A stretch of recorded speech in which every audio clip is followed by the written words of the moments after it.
Hey everybody, welcome back to HomeRecordingMadeEasy.com, and here on my YouTube channel. And this time out, we're going to take a look at something that several people keep asking me about. I've done videos of this in the past, but it's been a while, so I'm going to update it. We're going to take a look at EZdrummer 3 and how you multi-out to your DAW, which happens to be Studio One version 6. So I've done these videos for Superior Drummer 3. I've done them for EZdrummer 2, and I think I've even did it from EZdrummer 1, but it's going back a few years. So we're going to do that. So I'm going to show you how you can get rid of having just all your drums on one MIDI track, how you could break them out into multiple tracks so you can add your own processing and effects in your console view here in Studio One, and this will work in any DAW, by the way.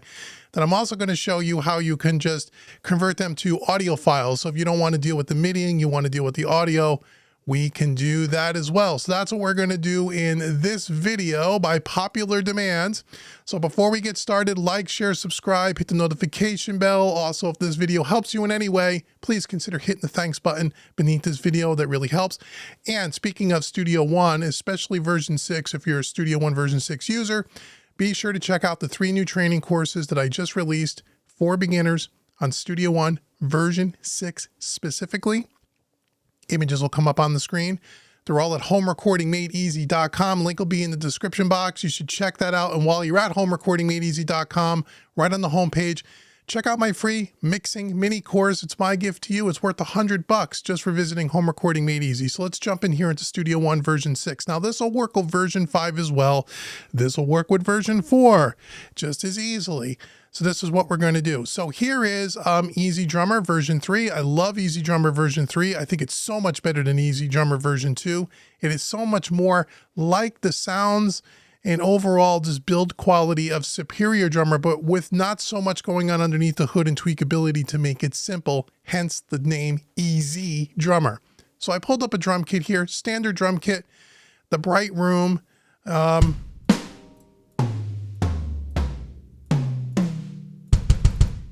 Sounds fantastic, right? How could you not like that? Okay, and now, there's several things that you can do here. In this little drop-down arrow here, there are all kinds of presets that you can choose from, and I encourage you to go through them and listen to them and check the ones you want. Those will already have a lot of EQ compression and processing done to them, depending on the preset that you want, which sound fantastic and finished right out of the box. You don't need to do a whole lot of processing. But the question that people keep asking me is, well, what if I want to add my own EQ, my own compression, my own channel strips and console emulation and all of that? What's the best way to go about that? Well, the best way to go about that, in my opinion, again, in this drop-down box, if you come down here to where it says Original Mix is not going to have any of the effects. If we look at our mixer, you're going to see there's no effects, no processing at all. You're just going to get the raw recording that was recorded when this particular program was made, when this particular package was done, and they still sound great on its own. Hence, if you wanted to go over to, let's say, a different preset, let's say heavy rock, you'll see that they have some sustain, some bleed, some master bus compression and things on that particular preset. That's the difference. And you can use that to bring it into your DAW, in this case Studio One, and you could do additional processing as I'm about to show you. But typically what I like to do is use the original mix, take all the effects off, and here's what we have. So step one is, how do we just get this onto multiple faders in our console view? Really simple. So if we come from this tab to this tab and we're on the mixer tab, you'll see that in this particular Bright Room preset, we have 3 kick mics: kick in, kick out, kick sub. And you can hear that there. They're all kind of blended together. And you can also see they're also going into the snare bottom. It's bleeding into the snare bottom a little bit. It's bleeding into the overhead mics, as you would expect, and the room mics. So down here at the bottom, we have our outputs. And right now, everything is selected to output 1 and 2. So the whole drum kit is going out 1 and 2. That's why you only see 1 track here in Studio One. And what I did was I just basically just picked a song. So I just picked a couple of grooves, and down here in the timeline, I just put together a little groove here and I looped it. So if you play this back,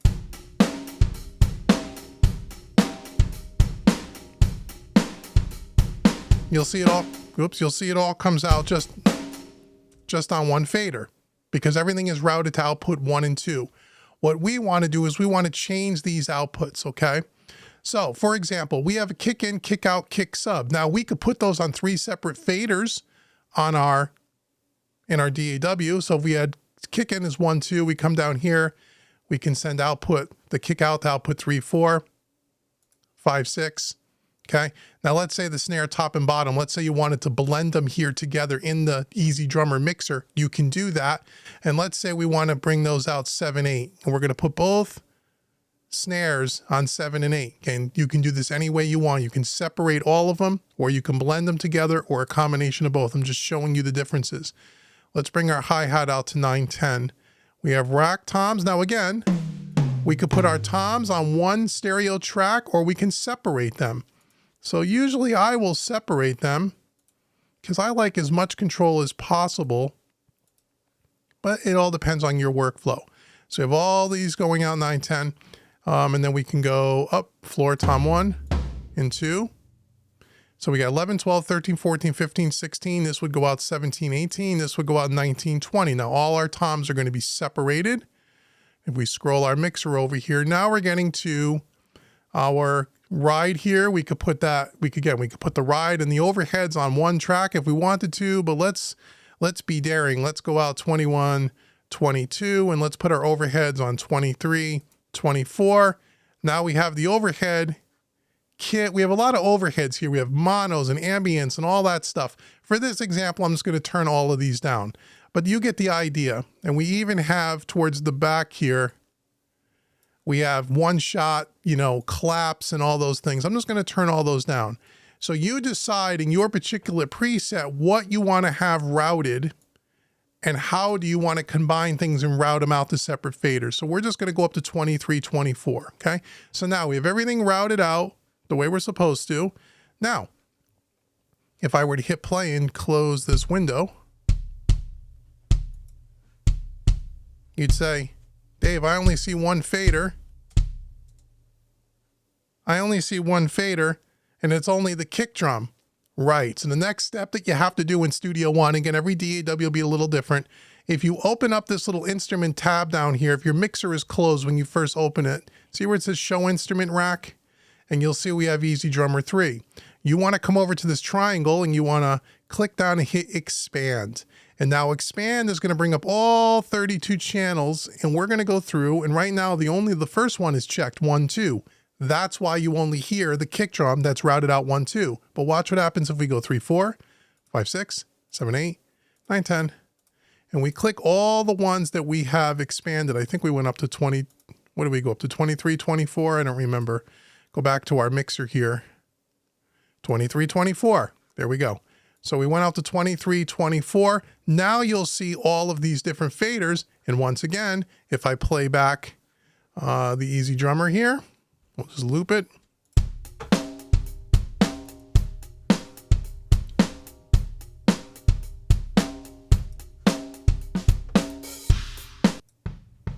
That's the kick out, kick sub.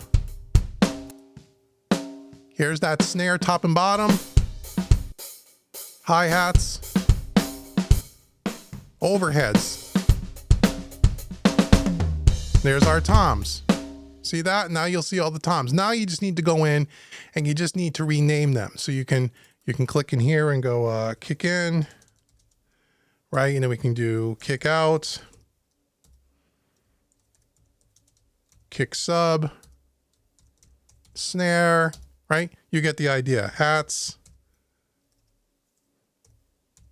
Right? You get the idea. Tom 1, 2, 3, 4, overhead, so on and so forth. Okay. Now what you can do is you can use your plugins just like you would on an audio track. Okay. You can still use this and you can come over here on your kick in mic and you can put yourself, an EQ, let's say, if you wanted to, and you can go ahead and you can process your tracks that way. Let me show you here quickly for people that are new. Okay. So we'll solo up that kick drum and let's see. Right?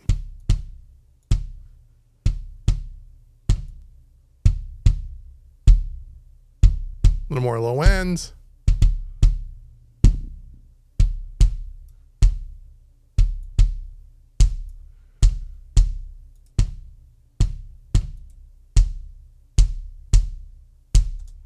Right? Something like that. Pretty straightforward. So now you can use EQ compression. You can process all the stuff that you want. and you can do it. But now you may say to yourself, well, that's great, but where's all the audio, Dave? This is all just MIDI data. This is just all the MIDI that was inside of EZdrummer here on our timeline. So what you can do, and I'm sure most of you know this, but let me show you anyway, if you don't know, if you want to get this little groove that you created in your EZdrummer player here, if you want to get the little drum parts that you put together and you want to bring them into Studio One, all you got to do is highlight them all here. And then if you just left click and drag it out here onto your track, there it is in Studio One. But anyway, for this tutorial, now you say, okay, that's great. I have all of this out here now. And I can use my plugins and I can do whatever I want to do. Perfect. Now, another example. Let's say you wanted now, well, you don't want to deal with the MIDI, like you want actual audio files. You want all of this MIDI data that's coming out on the separate tracks, kick, snare, hats, overheads. You want those on separate audio tracks. How do you do that? Hey, that's a great question. What I'm going to do first is I'm just going to uncheck all these just so we can clean up our mixer again. And I'm going to show you how you can do this with audio files, which is the way I like to do it, by the way, but there's real no rules. It's however you like to do this. Now, if I go back over the grooves,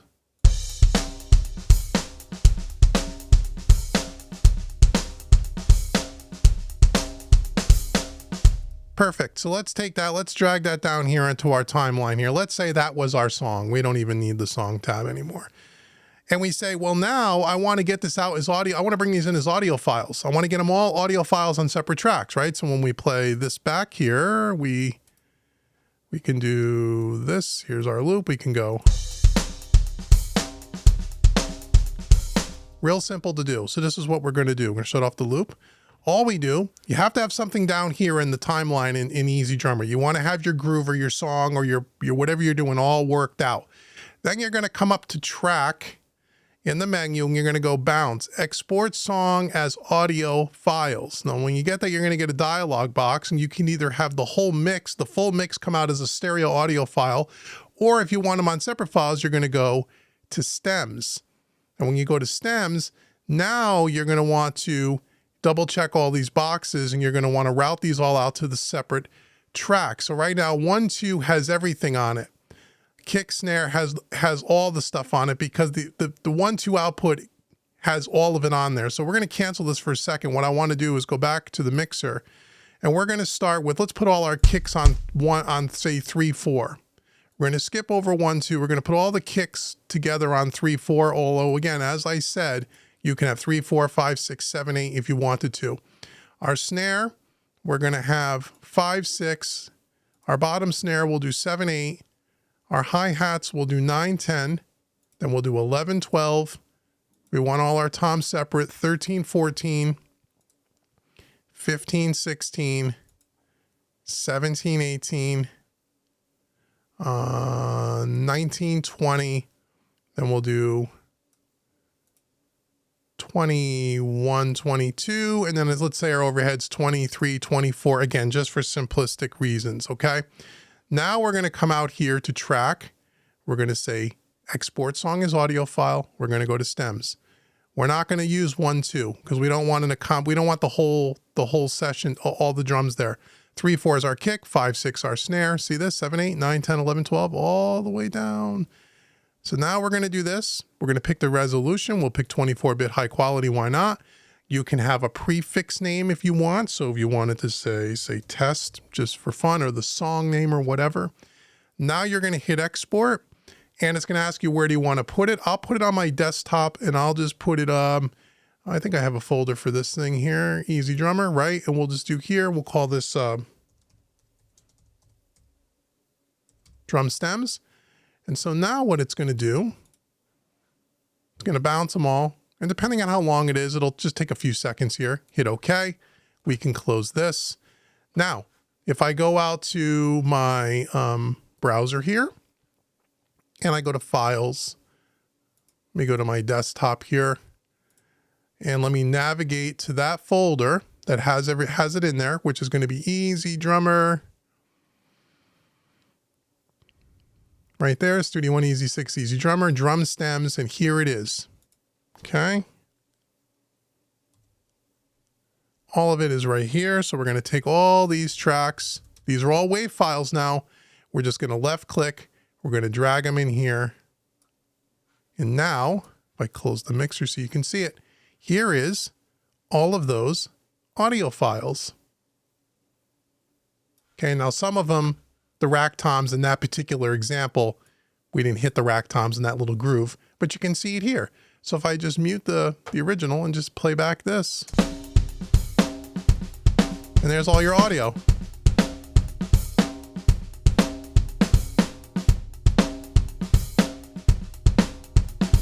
Okay, so again, it has the word test. We use that as the prefix, and it has the channel and then what the track was inside of EZdrummer. And that's how you bring it in as audio files. Now, just keep in mind that you'll see that default, everything comes out as a stereo file, which is okay for overheads and those kinds of things. But like your kicks or your snares, they should be mono. They could be mono tracks. It doesn't matter if they're stereo or mono, but let's say you wanted those to be a mono track. Say you wanted this kick in, kick out, kick sub that we combine. Let's say you didn't want to use stereo, you wanted to use mono. The way I do it in Studio One, and I'm sure there's other ways to do it. If I open up my browser here and I find that file, which was test2 kick snare right here, the sub.